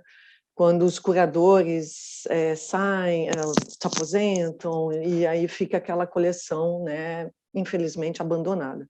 A gente tem que lembrar que é um recurso enorme que né, foi investido nisso, e a gente tem uma responsabilidade como sociedade, né, sociedade civil até. Mesmo que a instituição não tenha interesse, não consiga, eu acho que essa é uma coisa que a gente pode até colocar na nossa política nacional de coleções, que a gente vai retomar, como a Luciane falou, e que não está, mas eu acho que poderíamos colocar alguma coisa como uma política de transferência de acervos, entendeu? A instituição, ela não tem interesse, ela não tem condições, mas com certeza a gente tem uma outra instituição com esse interesse e essa condição de receber. Então, eu acho que essa rede, né, essa iniciativa pode trabalhar dessa forma. A gente também, assim, sempre na questão de otimizar mesmo, né, aproveitar os poucos recursos que a gente tem, tá? Isso era uma coisa que eu queria falar. Outra coisa que eu também queria, eu sei que são dados preliminares, Shirley, eu entendo perfeitamente, mas, assim, quando a gente fala de comparar esses dados com coleções zoológicas e botânicas, eu tenho quase certeza, e isso a Luciane, né, vai poder falar, que a grande maioria das coleções zoológicas e botânicas que preencheram o questionário, elas têm a questão da curadoria definida. Devem ser poucas as que não têm. E se você... Não, estou enganada, então. Porque a impressão que eu tenho é que a gente vai ter, ainda assim, tá, mais coleções microbiológicas sem curadoria nenhuma. Tá? Desse número 148, eu acredito que 1/3 realmente tem uma curadoria definida, né? Eu vi rapidinho. Então, eu acho que não deve ser a mesma proporção que zoológicas e botânicas, porque... Eu acho que a gente vai ter que ver com calma, mas não sabe por quê. Se você for pegar os dados ali, isso que eu estou falando, bate muita coisa, inclusive essa questão de curadoria. Se você for ver como a maioria, e aí que está, depende da origem, aonde elas estão, né? Eu digo da origem jurídica das instituições onde ela se encontra. A maioria é universidade federal ou pública, né, de forma geral, estadual, o que quer que seja. O que acontece? Não tem cargo de curador em nenhuma dessas instituições. O que acontece é que os curadores, eles assumem por amor à pátria. Então, não, eu vou assumir para não perder a coleção, ou porque... E acontece justamente isso com qualquer outra coleção. O professor se aposenta, que a gente está tendo esse problema agora na coleção entomológica aqui do estado, daqui da universidade. Os professores que trabalham com coleóptera, por exemplo, se aposentaram todos. A coleção de coleóptera ficou sem curadoria. A gente tem um curador geral e não tem um curador específico, e é isso que eu te digo, sempre. Por quê? Porque os professores se organizam. Então, não porque existe um curador, entendeu? Na verdade, eu me expressei não sei mal. Se é não isso. Não estava falando de curadoria oficial, desculpa. O que eu quis dizer, na verdade, é o seguinte: muitas dessas coleções, eu não sei se a maioria, tá? Mas são provavelmente uma geladeira com material ali sem sistematização, um freezer com fungos e bactérias sem sistematização. Então, eu acredito, por isso que, comparando com coleções zoológicas e botânicas, a gente vai ter um desnivelamento em relação a esse número. De 148, provavelmente um terço podem ser equiparadas ao que a gente tem nas coleções zoológicas e botânicas. Foi isso que eu quis dizer. Eu que não me expressei direito. Tá. Bom, a questão da lista, né, você citou, né, a rede de herbários, que é super bem organizada na SBB, né, na Sociedade Botânica. A gente, até por conta até dessa discussão toda desse projeto, né, Luciane, a gente tentou iniciar isso na Sociedade Microbiologia, como você sabe, né, lá atrás. Mas, realmente, a gente não teve grandes sucessos, como vocês mesmos citaram, né, a gente só conseguiu umas 40 e poucas coleções. Então, realmente, eu tenho a esperança de que, junto com a SBM, agora, né, a área coordenada pela Shirley, a gente consiga mesmo aumentar aí, mas não acredito que seja muito, muito mais que isso, tá? Justamente por essa observação que eu fiz. Mas é isso, obrigada, e parabéns de novo. Eu vou só... A Lara está com a mãozinha levantada, mas, Lara, eu só vou pegar uma pergunta do chat aqui, tá? Do YouTube, daí já passo para você. Deixa eu ver aqui, pergunta de Leia Cecília de Lima, da Embrapa Agroenergia do Distrito Federal. Ela gostaria de saber como fazer parte do CIBBR. Eu sugiro, Leia, que você entre no site do CIBBR e veja lá o link para os e-mails, né, do pessoal do CIBBR, que é bem simples, tá? Você entra, conversa com eles, a Keila está aqui, né? Keila do CIBBR está aqui na apresentação, eu vou pedir para ela que coloque no chat esse endereço, esse e-mail, e daí os meninos passam para o YouTube, tá bom? Ok? Só a última coisa que a Leia comenta gostaria de saber se a rede poderia induzir, junto à FINEP, um edital específico para a rede de coleções biológicas, com metas a serem alcançadas pelas coleções. Leia, isso vai ser feito principalmente pelo Ministério da Ciência e Tecnologia. O objetivo, justamente, da gente ter essa rede é que a gente tenha uma indicação precisa de onde há maior necessidade de se investir nas coleções, mas esse é o objetivo do Ministério da Ciência e Tecnologia, tá? É fazer realmente, buscar recursos para as coleções, mas de uma forma organizada, tá? Então, o objetivo desse nosso projeto é justamente esse, tá bom? Bom, eu vou agora passar para a Lara. Tudo bem, Larinha?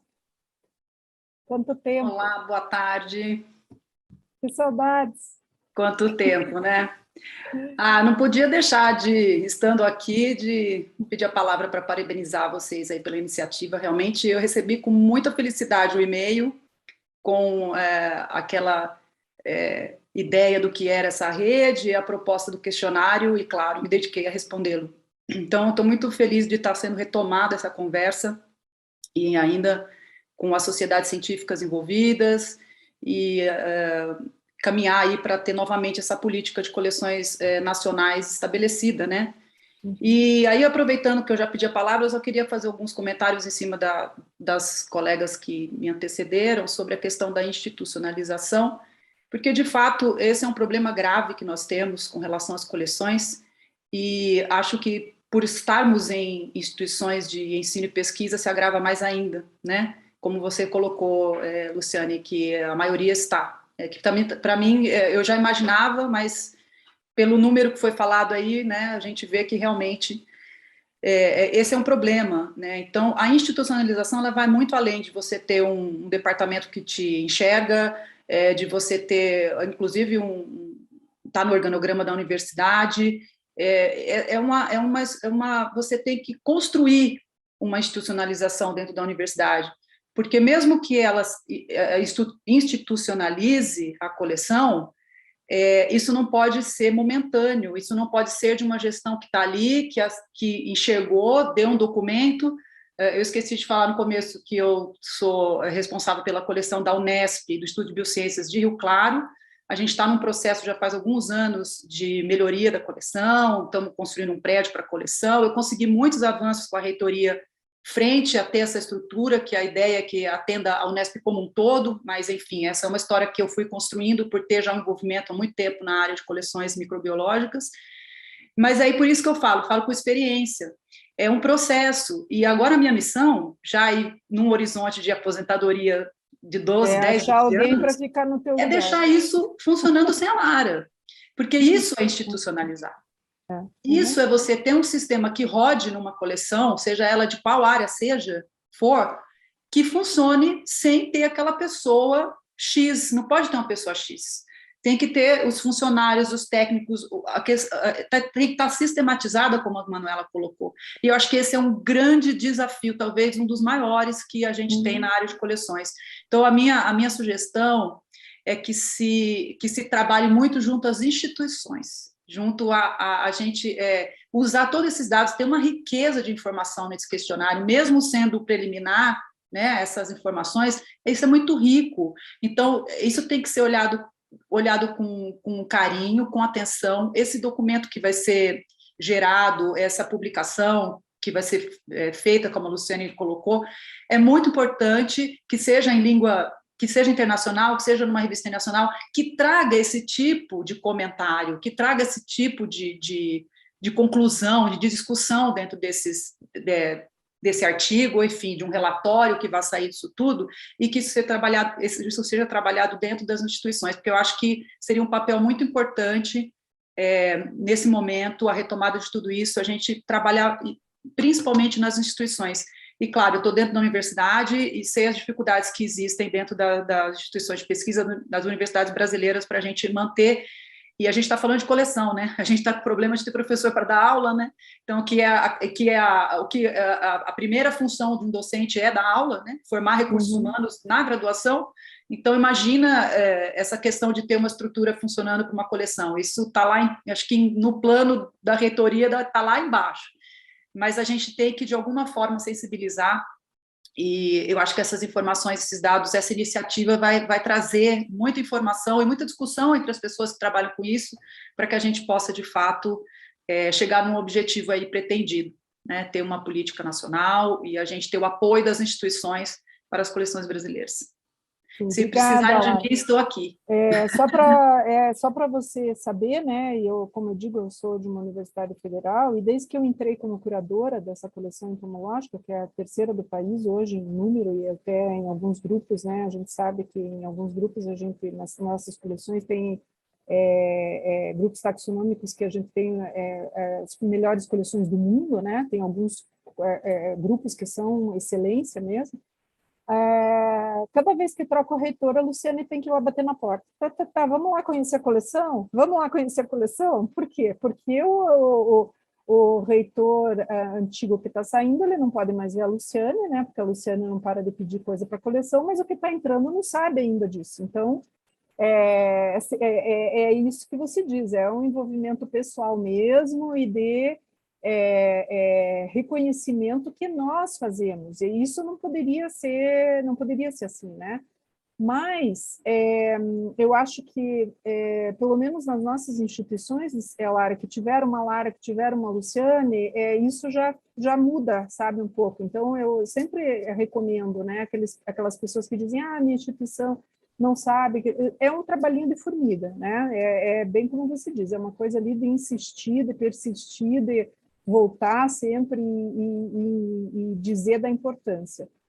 Mas a gente quer mudar esse cenário, né, Lara? A gente quer justamente que, como você disse, sem a Lara e sem a Luciana as coisas funcionem, né? Que você saia e que você não precise estar atrás das pessoas para explicar da importância que isso aconteça automaticamente, né? Exato, eu chamo isso de catequizar. Olha, eu tenho que catequizar o novo reitor, nova reitoria, porque justamente, então é isso que tem que acabar. Tem que ser uma coisa, isso é institucionalizar para mim. Pode ser, não pode rodar ser pessoal, na instituição, né? Sem cada vez você tem que explicar de novo a importância. Então, é um procedimento que, é por isso que eu falo, a gente tem que trabalhar as instituições, né? Mas vai isso ser ainda, bem Luciane, difícil. A gente está falando de, como você colocou, da gente que está nessa batalha há muitos anos e que já traz uma cultura dentro da instituição, mas tem várias coleções aqui que certamente não tem uma pessoa como nós, né? Então, mas isso também pode servir de... É por isso que eu falo, esse fórum, essa iniciativa, servir de ajuda justamente também para quem precisa começar, mas se a gente começa mostrando a importância para os gestores, fica mais fácil depois um curador ir até a gestão, e a pessoa já saber do que se trata, se tem uma política nacional, tudo vai ficando mais fácil. A gente não tem uma política nacional, a gente tem uma política individual, da vontade dos docentes que compraram essa briga, que trabalham com coleções, de irem catequizar cada reitoria que chega. Então, é isso que a gente tem que agora... É isso aí, mas... e a gente vai ter, eu já quero deixar todo mundo aqui, é uma batalha pesada, sabe? Porque como é Universidade Federal e Universidade Pública, de forma geral, é MEC, né? Sim. E a gente vai ter que trazer o MEC para essa discussão em algum momento, né? Então, vai ter que ser bem convincente, né? Em termos da importância, dentro da universidade, tem que ter alguma coisa que estabeleça essa importância e que no organograma você tenha lá a coleção e o papel do curador, né? Que não existe nas universidades. Mas deixa eu só ler aqui agora da Marisa. Viu? Desculpe, Lara, mas eu tenho que só ver aqui porque tem umas perguntas aqui no chat. A Marisa Landgraf, ela sugere incluir alimentos como ambiente ecossistema representando o acervo. No nosso caso, bactérias são isoladas de alimentos. Marisa, é o seguinte, agora nesse nosso questionário, a gente não vai poder incluir mais nada por enquanto, mas a ideia é que depois, quando a rede estiver estabelecida, quando a gente tiver já a institucionalização da rede, né, que a gente tenha uma maior especificação desses questionários, e que a gente faça os questionários, os diagnósticos mais detalhados, tá? Então, por enquanto não dá, mas a gente pode e vai colocar isso nos nossos planos. Manuela, pode falar enquanto eu vejo se tem mais pergunta aqui no YouTube. Eu acho que essa fala da Lara é fundamental, né? O que vocês estão falando é aquela história da pessoa dependente, né? Tudo depende da pessoa e realmente essa cultura a gente tem que mudar, né? E eu também acredito que com essa política a gente consiga isso. Mas um ponto assim importante que a gente vai ter que considerar realmente é essa questão do problema de novas vagas, né, no serviço público. Infelizmente, assim, esse é uma crise que a gente está tendo nos últimos anos, não é nova, tá? Não, né? Na Fiocruz, assim, a gente tem 33 coleções lá, né?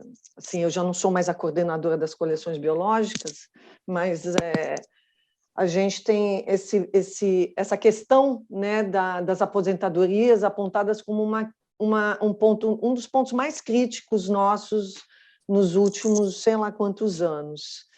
Então, realmente, esse é um ponto que a gente tem que deixar, assim, trabalhar bastante na política e assim, além disso, né, fazer realmente o que a Lara falou, fazer com que as instituições entendam, né, toda essa questão que não pode ficar dependendo de uma pessoa que fique lá batendo na porta da reitoria ou da presidência ou tal. Batendo na porta e se tornando muitas vezes mal vista, né? Inconveniente, a chata, insistente, a persistente. Isso, aqui não sabe. Então, esse é um problema que não é grave, isso não. Desgasta, e é sempre assim, é muito desgastante. Eu realmente não posso reclamar, né? Obviamente, na Fiocruz a gente tem todo esse reconhecimento já há muito tempo. Eu, por exemplo, né, saí da coordenação das coleções biológicas para assumir a gerência geral do Biobanco Covid-19, onde a gente tem uma coleção de vírus que está sendo estruturada, onde a gente tem tudo isso, definição dos cargos, organograma, política, regimento, assim, foi uma iniciativa da própria presidência, né, de montar essa estrutura. E uma estrutura. Mas é por causa da missão, né, da Fiocruz, né? Exatamente, então, está dentro. Precisa... Mas a gente, Luciane, a gente se baseou, o projeto do Biobanco se baseou no projeto do Centro de Recursos Biológicos em Saúde, que vínhamos trabalhando há 12 anos.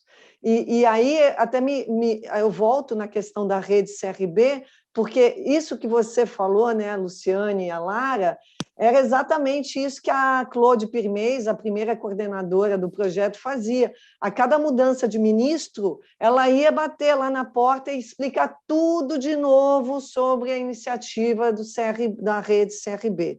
Isso tudo começou em 2013, tá? Foram muitos ministros.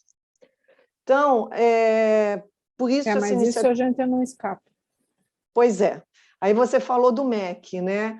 Lembra que quando a gente discutia na Câmara Técnica Permanente das Coleções Biológicas, a gente discutia a participação do MEC naquela época, a importância, né? Porque a maioria das coleções está em universidade.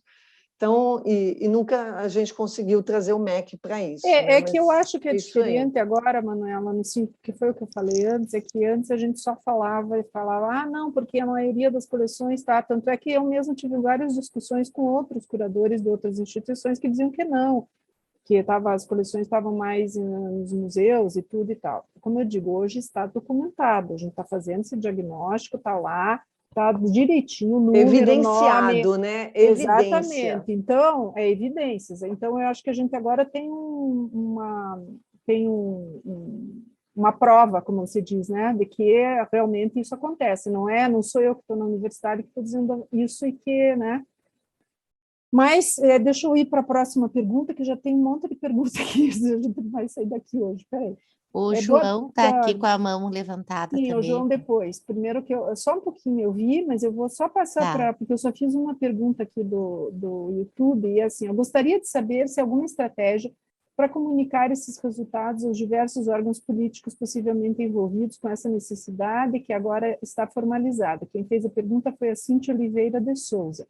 Sim, Cíntia, esse projeto ele é uma encomenda do Ministério de Ciência, Tecnologia e Inovações. Então, em termos de pessoas do governo, né, nós estamos fazendo um trabalho que eles pediram para nós. Então, não há a necessidade de a gente fazer esse envolvimento, porque eles já estão envolvidos. Então, foi do interesse deles os resultados desse projeto, tá? E... não é a mesma pergunta. Agora, por favor, João Sarkis, se você quiser fazer seu comentário ou pergunta. Alô, oi, não sei se vocês me escutam. Sim, muito bem. Eu liguei a câmera. Opa, estou aqui, estou aparecendo agora. Eu liguei a câmera e não sei se vocês me escutam. Escutam? Sim. Sim? Sim, muito bem. Sim? Posso falar? Pode. Muito obrigado. Eu sou João Sarkis Yunes, eu sou professor na Universidade Federal do Rio Grande, no Rio Grande do Sul. Eu entrei nesse questionário através de uma coleção de cianobactérias que a gente tem desde o ano de 1986. Né? Então, claro, então isso indica que faz bastante tempo, né? Eu só queria cumprimentar a todas vocês, a professora Shirley, a professora Luciane, também as colegas que falaram, a Manuela, a Derlene, e a Lara, né, que disseram tudo aquilo que eu venho sofrendo e vem as minhas preocupações, né? Eu tenho agora 66 anos de idade, eu vou ter que sair da universidade daqui a 4 anos, né? Vou ser expulso, tenho que sair. Então, eu estou muito preocupado com o que vai acontecer com a coleção de cianobactérias.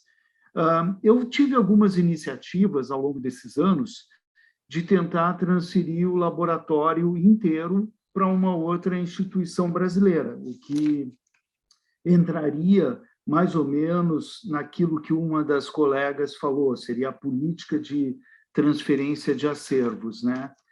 Só que eu queria transferir tudo, não só a coleção de cianobactérias, mas também o laboratório como um todo, com os equipamentos de análise das toxinas e as clorofilas, os pigmentos, que a gente analisa tudo isso das cianobactérias, né?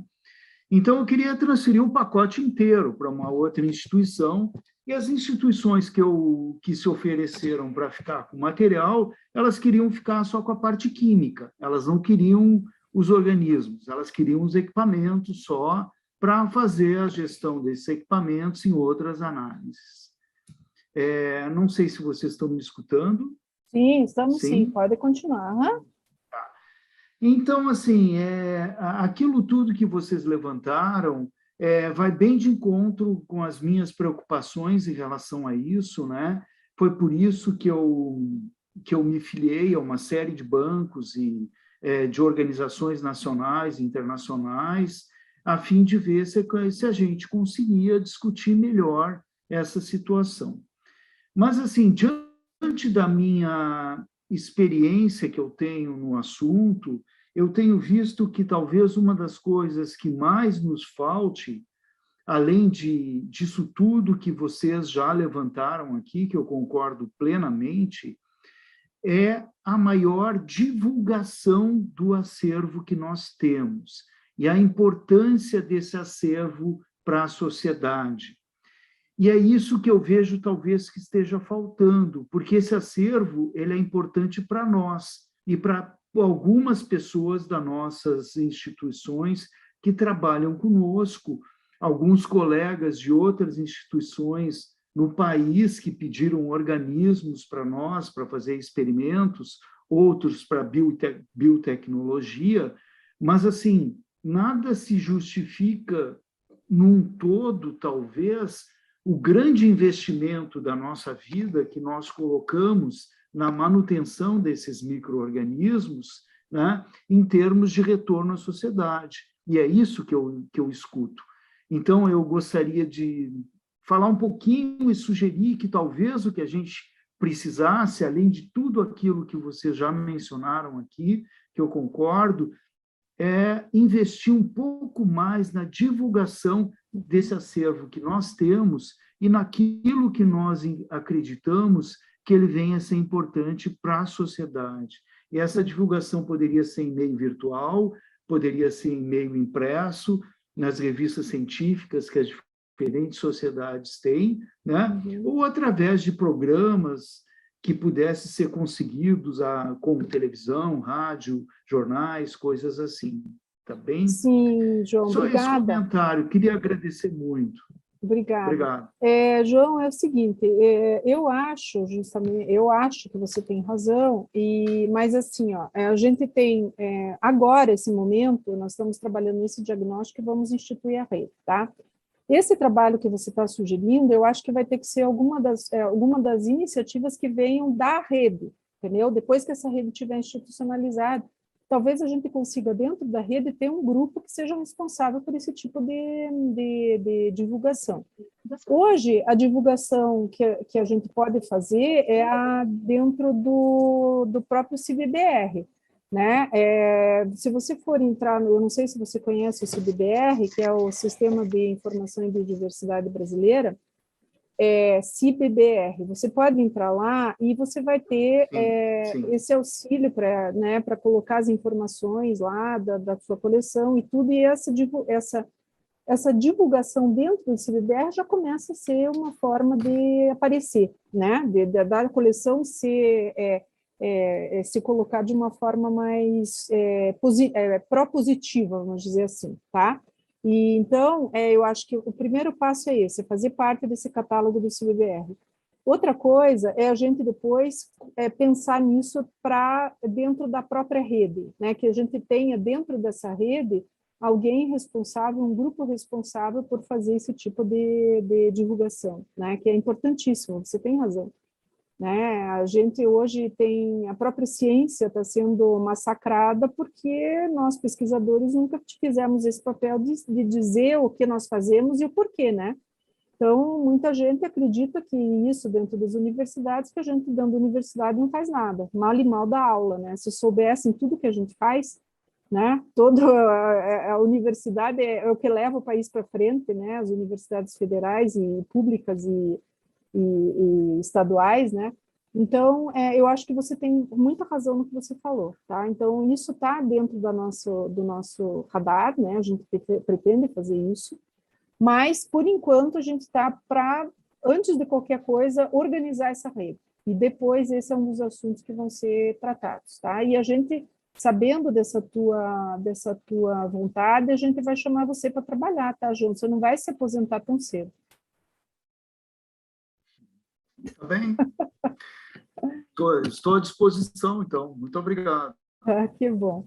Muito obrigado. Deixa, de nada, Bem, obrigada a você pelo teu comentário.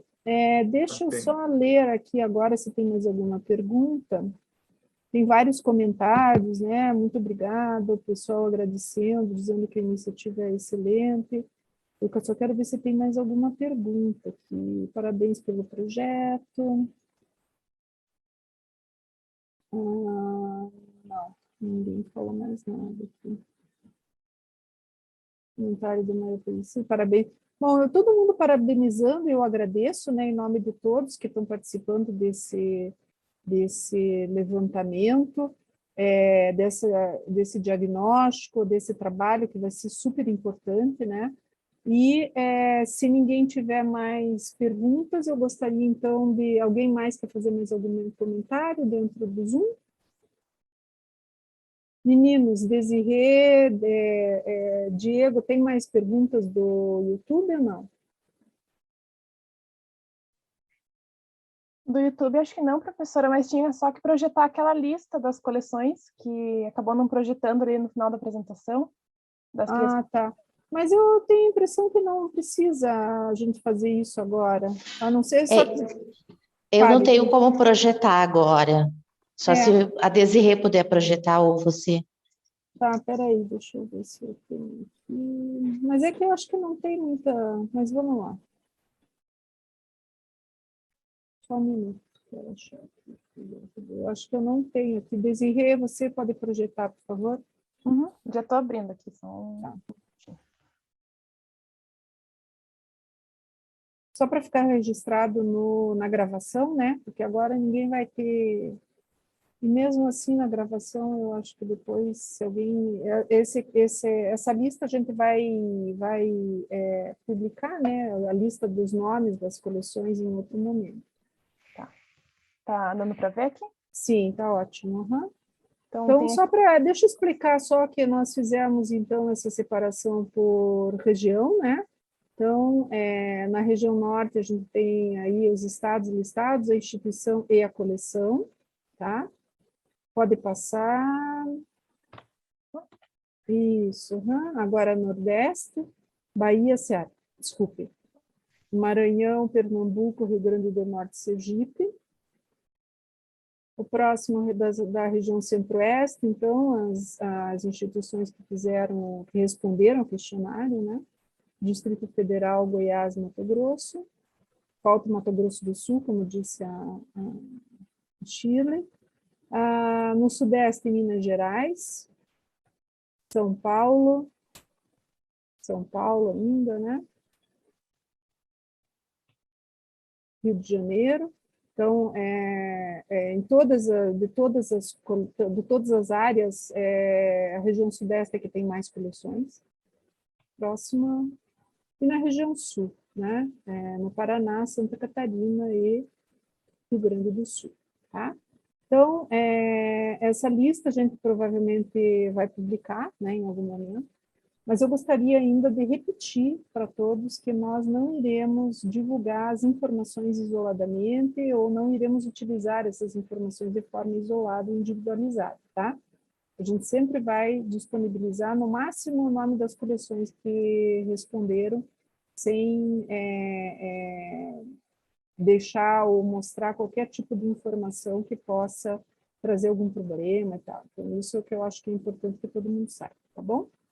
Então é isso, pessoal. Muito obrigada. Eu gostaria, então, de dar por encerrado esse nosso evento e convidar vocês para o Congresso Brasileiro de Zoologia, porque no Congresso Brasileiro de Zoologia nós vamos fazer a apresentação de todos esses resultados, tá? Então a apresentação vai ser dia 23 de agosto aqui em Curitiba, e quem tiver interesse, entre na página da Sociedade Brasileira de Zoologia, que haverá lá uma notificação dizendo exatamente o dia desse evento, tá bom?